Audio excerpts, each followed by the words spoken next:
ದೇಶ 12 ವರುಷ ನನ್ನ ರೋಷ 100 ವರುಷ ನನ್ನ ಶಕುನಿ 100 ವರುಷ ಶಕುನಿ ಕುರುವಂಶವನ್ನು ಸಂಪೂರ್ಣವಾಗಿ ನಿರ್ಮೂಲನ ಮಾಡುವೆನೆಂದು ಶಪಥಗೈದೆಯಲ್ಲ, ನಿನ್ನ ಶಪಥವೇನಾಯಿತು? ನಿನ್ನ ಪ್ರತಿಜ್ಞೆ ಏನಾಯಿತು? ನಿನ್ನ ರೋಷ ದ್ವೇಷ ಆವೇಶಗಳೇನಾದವು ಶಕುನಿ? ಏನಾದವು?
ಕವಡಧೂತ ವಿದ್ಯಾ ವಿಚಾರನಾದ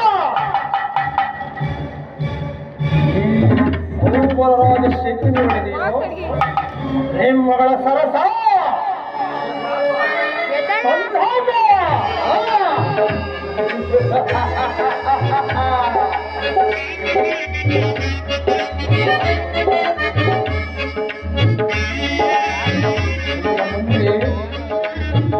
ಇನ್ನು ಮುಂದೆ ನನ್ನ ಹೆರೆಯಲ್ಲಿ ಹೊತ್ತಿರುವುದು ಜೋಳ.